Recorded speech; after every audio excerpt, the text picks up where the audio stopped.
कसा असतो, मीटरवरनं आपल्या घरात वीज कशी येते, त्या मीटरवरनं लावल्यानंतर सेफ्टी प्रिकॉशन्स काय लावतो त्याला, मग व्होल्टेजसाठी आपण कंट्रोल करण्यासाठी लावतो, करंटसाठी लावतो, आणि 3 गोष्टी महत्त्वाच्या असतात विजेमध्ये. तर त्यांचे कंट्रोलर या इथे आपल्या त्या पॅनलवरती दिलेले आहेत. तसंच पंप जो असतो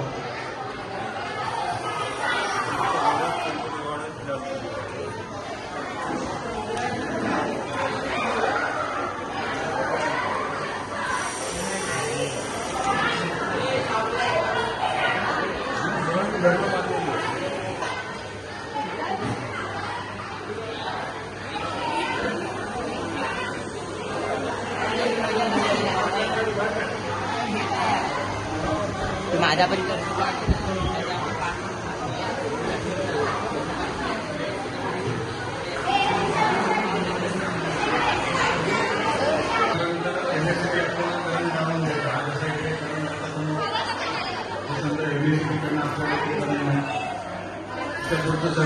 आपल्याला करायचं जास्त मशीन बिघडलेलं आहे तरी तो बंद होतो. ऍडजस्ट करायचे त्याच्यावरती दिलेलं आहे की आपल्या घरात जसं कमी जास्त होतं तसं आपण करंट बरोबर सगळ्यात महत्वाचं जी घरातली फ्रिक्वेन्सी आहे ती 50 हर्ट्झ आहे. तुम्ही कुठले नवीन मशीन बघा त्याच्यावर तुम्हाला लिहिलेलं असेल किती हे लागतं.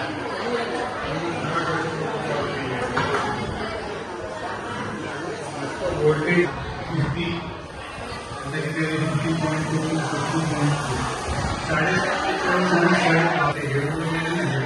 50 दिवा पेटला पाहिजे चांगला.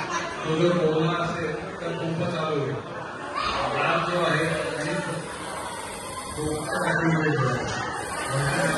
पाणी कमी झालं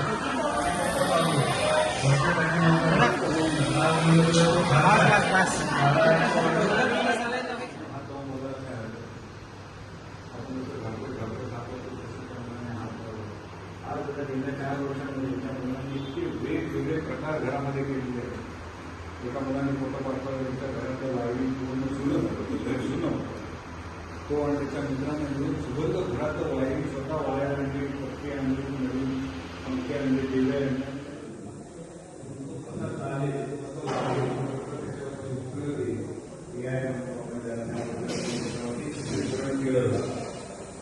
तसंच ऑगमेंटेड रियालिटी, व्हर्च्युअल रियालिटी, इथे आपण नुसतं जरी एका ठिकाणी बसलो तरी विमानाचा प्रवास करतो असा आपल्याला अनुभव होत आहे. विमानामध्ये जाताना काय काय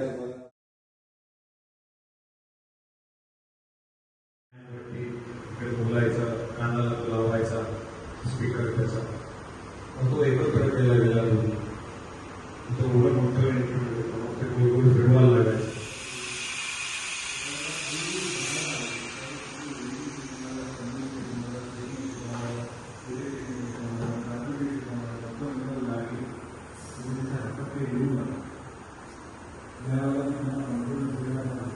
जे काही सगळं केलं जाईल ते सगळं एकदम सुरक्षितपणे केलं जाईल. म्हणजे आपण नियम पण बघणार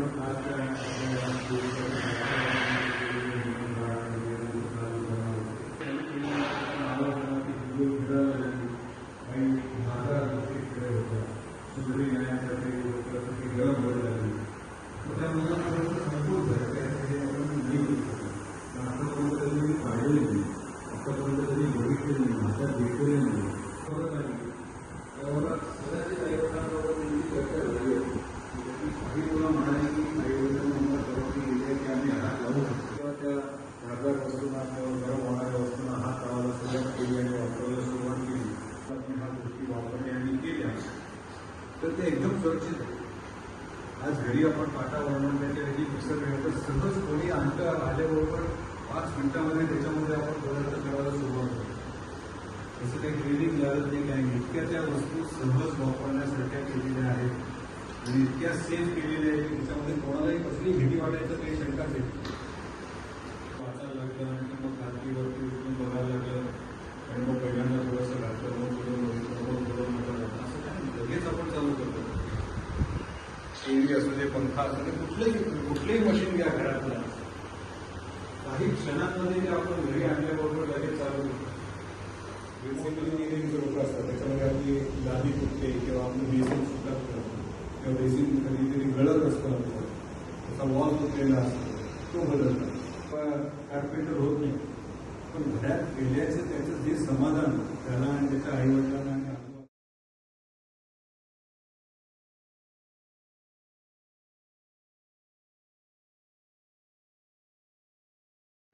आणि ती हाताळून बघता आली तुम्हाला. बरेच वेळा असं होतं की एकच मॉडेल असतं शाळेमध्ये आणि ते सगळ्यांना 50 मुलांना दाखवायचं की 35 मिनिटाच्या तासामध्ये, ते बरेच वेळा शक्य होत नाही. पण इथे भरपूर वेळ म्हणजे पुरेसा वेळ तुम्हाला ही सगळी मॉडेल जवळून बघता आली, हाताळता आली. एकाने पवनचक्की जोडून बघितली, दुसरे होते त्यांनी हायड्रॉलिक एनर्जीचं टर्बाईन कसं फिरतं आणि दिवा कसा पेटतोय बघितलं. म्हणजे प्रॅक्टिकली तुम्ही जे जे काही आता शिकलात ते नेहमी लक्षात ठेवा, आपल्या डोक्यात राहतं. आपण थेरी ऐकतो बरेच वेळा, ती आठवते, परीक्षेला लिहितो आणि विसरून जातो असं होतं. पण बरेच वेळा जे आपण प्रत्यक्ष करून बघितलंय ते आपल्या चांगलं लक्षात राहतं आणि भविष्यामध्ये पण मला माहिती आहे. आणि यातला बराचसा भाग, यातला सकाळी सरांनी लेक्चरमध्ये सांगितलेला जो भाग होता त्यामध्ये इयत्ता 9वीला चॅप्टर 2 होता सायन्स 1मध्ये, वर्क अँड एनर्जी, त्याच्यातला बराचसा भाग होता. आणि 4था चॅप्टर होता इलेक्ट्रिसिटी, करंट इलेक्ट्रिसिटी. आणि आत्ता जी तुम्ही मॉडेल बघितली त्या बरेचशी मॉडेल ही एकतर इलेक्ट्रोमॅग्नेटिक इंडक्शन, म्हणजे सायन्स 1ला 10वीला तुम्हाला 4था धडा आहे इफेक्ट्स ऑफ इलेक्ट्रिक करंट म्हणून, त्याच्यामधली आहे. आणि सायन्स 2ला 5वा धडा आहे टुवर्ड्स ग्रीन एनर्जी, त्याच्यामध्ये सुद्धा ही सगळी मॉडेल, हायड्रॉलिक एनर्जी आहे, सोलर एनर्जी आहे किंवा विंड एनर्जी आहे. या सगळ्या एनर्जीचे प्रकार तुम्हाला यावर्षी सुद्धा आहे. ज्यावेळेला तुम्ही हे शिकाल, म्हणजे ते प्रत्यक्ष शिकण्याची वेळ साधारण सप्टेंबर महिन्यामध्ये वगैरे येईल, 5वा धडा साधारण ऑगस्ट सप्टेंबर महिन्यात होतो, त्यावेळेला तुम्हाला लक्षात येईल की आपण हे स्वतः सगळं बघितलंय, करून बघितलंय आणि जे आपण करून बघतो ते आपल्या चांगल्या डोक्यात राहतं. जे धरणाचं पाणी असतं ते फोर्सने पडल्यावर त्या पाईपमध्ये जाऊन ज्या फोर्सने ते पाणी जातं त्या फोर्समुळे तो पंखा फिरतो आणि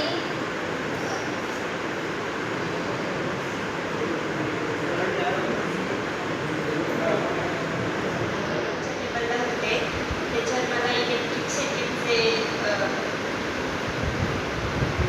वितरण ते सरांनी सांगितलं. अजून हो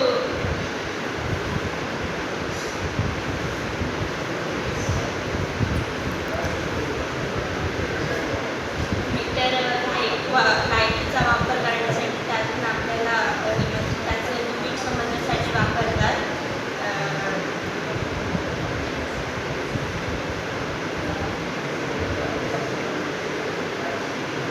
मीटरच्या आतमध्ये एक प्लग असतो.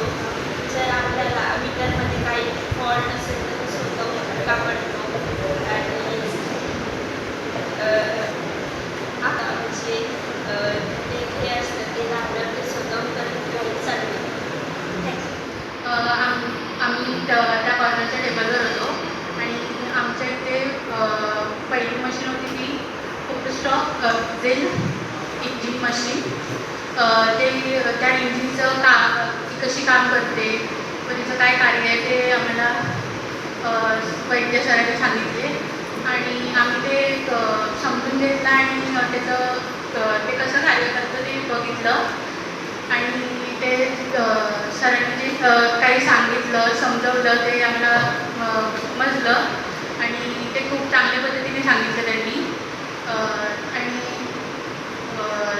अजून आमच्या टेबलवर स्ट्रीम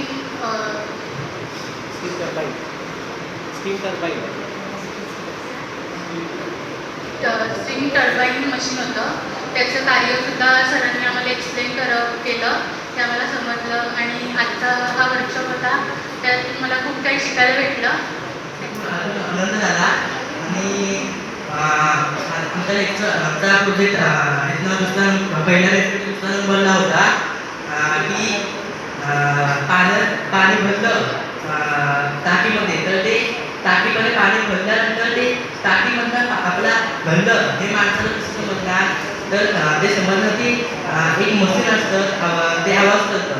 हे तुमच्या लेक्चरला आम्हाला समजलं. हे समजल्यासाठी आम्ही तुझं धन्यवाद. धन्यवाद करतो. जर तुम्ही आला नसता तर हे मला समजलंच नसतं. आणि दुसरं म्हणजे तुमचे साहित्याने पण आम्हाला चांगलं शिकवलं की म्हणजे डिटेलमध्ये एक एक सांगितलं काय आहे काय नाही, त्याचा वापर काय, किलोमीटर, परत वोल्ट्स काय असतं, कुठे वापर करतात, त्याचं गणित काय असतं, परत कसं त्याचं किती वोल्ट म्हणजे किलोमीटर हे असतं ते किती असतं, परत मग त्याचं कसं भागिले करायचं आणि परत ते कसं काम करतं, की ते वायर आहे ते पाण्यामध्ये वापरायची, कुठं नाही वापरायची, परत लाल वायर असते ते कुठं नाही वापरायची, परत लाल वायर असते कुठं वापरायचं आहे. परत मी तिथे येऊन पहिल्यांदा लेक्चर सांगितलं आम्हाला. त्याच्यानंतर मला खूप म्हणजे वेगळं शिकायला भेटलं की इलेक्ट्रिसिटी असते ती नक्की कुठं कशी आणि कशी त्याचा फायदा आहे, कुठला वायर कुठं वापरतात, ते मला खूप आनंद वाटतात. थँक्यू.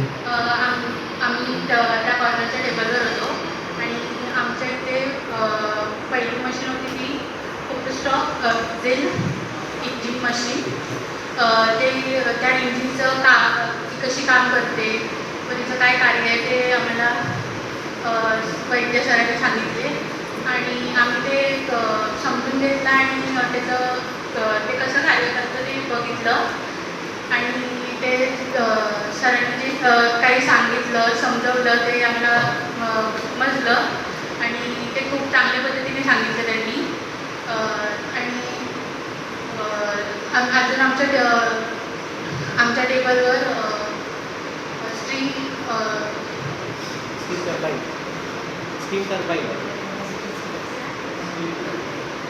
स्ट्रिंग टर्बाईन मशीन होतं. त्याचं कार्यसुद्धा सरांनी आम्हाला एक्सप्लेन केलं, ते आम्हाला समजलं आणि आजचा हा वर्कशॉप होता त्यात मला खूप काही शिकायला भेटलं. टेबलला होते त्याच्यात मला इलेक्ट्रिसिटीचे वितरण ते सरांनी सांगितलं. अजून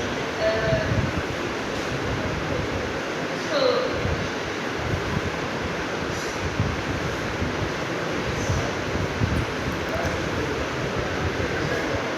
मीटर लाईटचा वापर करण्यासाठी त्यातून आपल्याला त्याचं युनिट समजण्यासाठी वापरतात.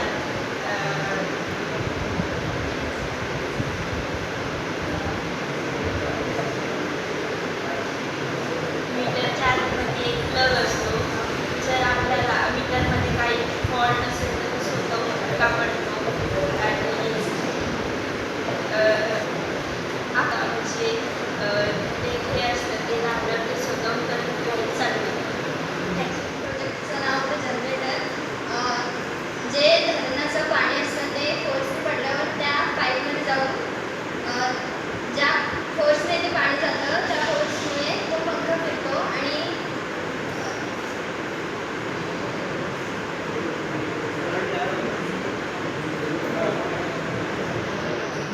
आनंद झाला आणि आमचा लेक्चर आमचा प्रोजेक्ट इथला दुसरा पहिल्या लेक्चर दुसरा नंबरला होता की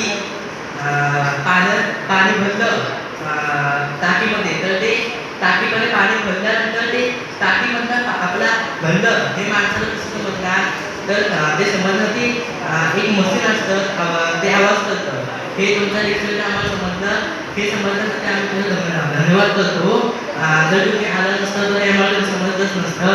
आणि दुसरं म्हणजे तुमचे साहित्याने पण आम्हाला चांगलं शिकवलं की म्हणजे डिटेलमध्ये एक एक सांगितलं काय आहे काय नाही, त्याचा वापर काय, किलोमीटर, परत वोल्ट्स काय असतं, कुठे वापर करतात, त्याचं गणित काय असतं, परत कसं त्याचं किती वोल्ट म्हणजे किलोमीटर हे असतं ते किती असतं, परत मग त्याचं कसं भागिले करायचं आणि परत ते कसं काम करतं, की ते वायर आहे ते पाण्यामध्ये वापरायची, कुठं नाही वापरायची, परत लाल वायर असते ते कुठं नाही वापरायची, परत लाल वायर असते कुठं वापरायचं आहे. परत मी तिथे येऊन पहिल्यांदा लेक्चर सांगितलं आम्हाला.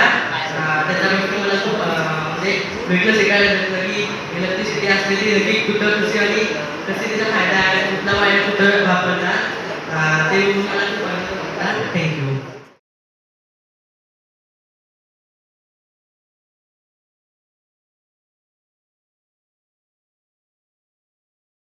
आणि त्याचं इथे घ्यायच्या काय हँडल करून बघतोय तिथं जोरात फिरवलं इथे आणि इथे जर बॅटरी लावली आपण तर आपल्याला चार्ज होताना त्याच्यावरती आपण मॅग्नेटिक कॉईलवरती ते आपण गरम करतोय आणि त्याच्यावरती आपल्याला तिथे इलेक्ट्रिक करंट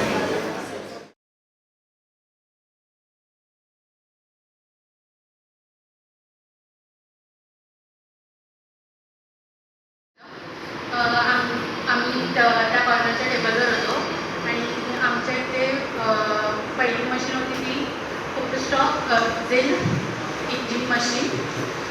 ते त्या इंजिनचं ती कशी काम करते व तिचं काय कार्य आहे ते आम्हाला वैद्य सरांनी सांगितले आणि आम्ही ते समजून घेतलं आणि त्याचं ते कसं कार्य करतं ते बघितलं आणि ते सरांनी जे काही सांगितलं समजवलं ते आम्हाला समजलं आणि ते खूप चांगल्या पद्धतीने सांगितलं त्यांनी. आणि अजून आमच्या टेबलवर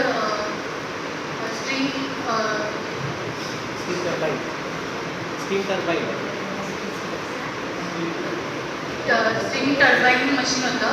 त्याचं कार्यसुद्धा सरांनी आम्हाला एक्सप्लेन केलं ते आम्हाला समजलं आणि आजचा हा वर्कशॉप होता त्यात मला खूप काही शिकायला भेटलं.